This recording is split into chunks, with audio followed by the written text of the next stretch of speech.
welcome back. Today we're going to be tying something that I use all the time for stripers. It's called a Saltwater Gurgler.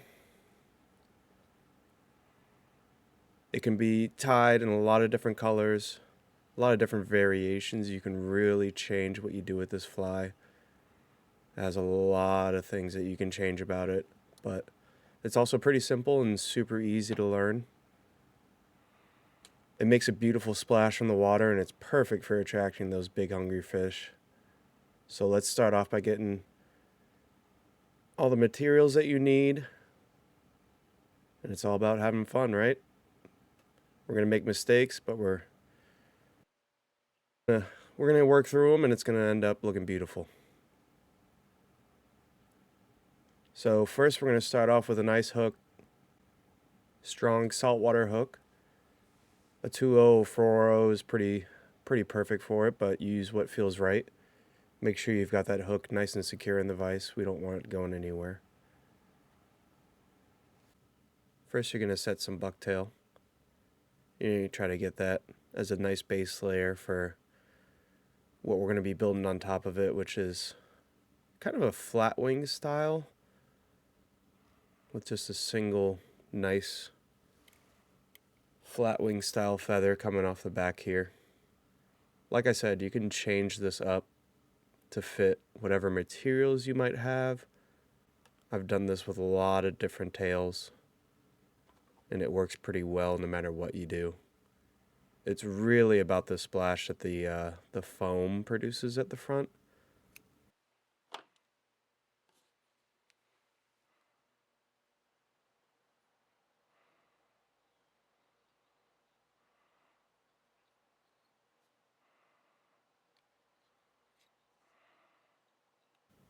You can try to get this, for this variation of it where we're doing the flat tail, you can try to get that tail on there as perfectly as you can. It's going to take a little bit of working to really get it right. Practice makes perfect, but you can see here I didn't get it quite right the first few times, so I decided to do a little bit of like a dubbing with some of those softer hairs and really get it in a perfect position so that it's coming straight off the back of your fly here.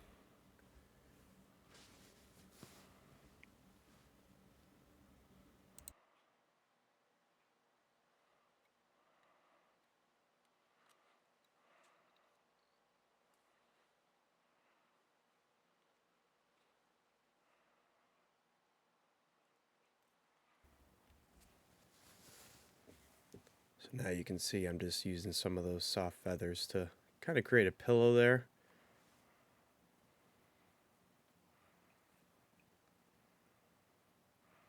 I learned this tying a lot of flatwing flies. Just creates that little bit of buffer so that the feather sits there, has something to kind of push on it.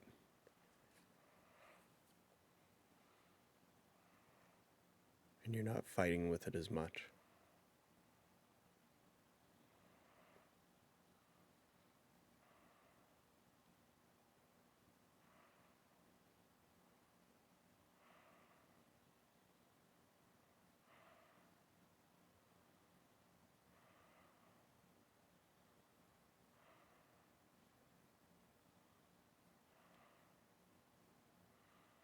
That looks pretty good.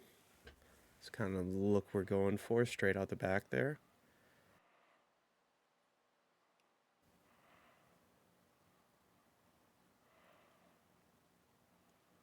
Just secure it down.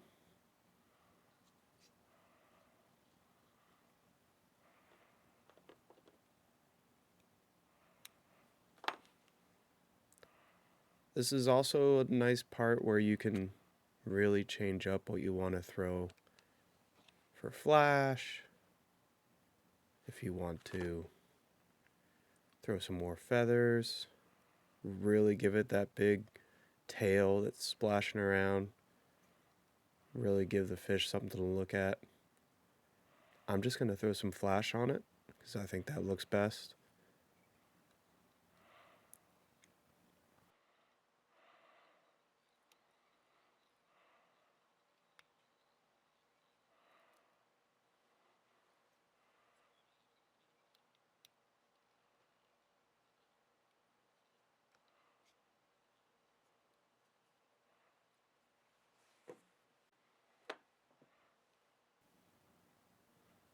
So I'm going to go ahead and add some bucktail to the bottom here. Just kind of give it a little bit more bucktail always kind of helps, right? Maybe hide the hook a little bit more.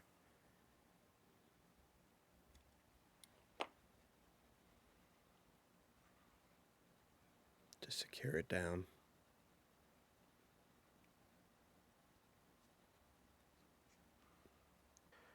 And that's the basis for what we're going to be doing behind the foam.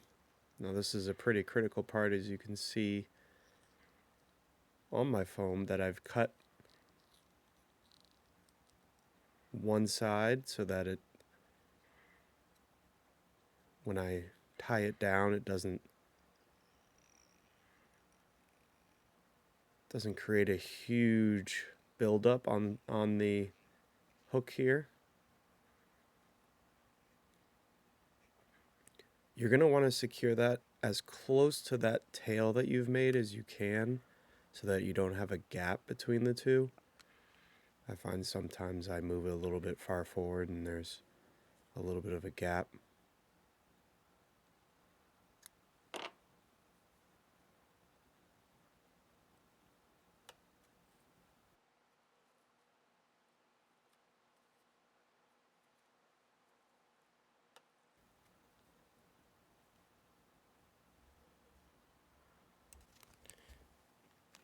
Here I'm going to be wrapping on some F&F UV. I believe this is FL milk.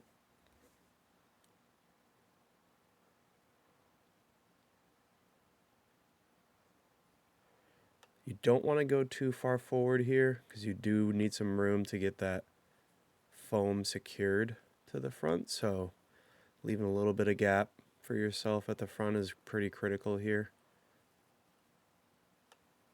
Then just secure it with a couple wraps and cut off the excess. Making sure that it is very secure. This stuff can be a little tricky sometimes. From here we're going to secure our foam, or the front of it I should say.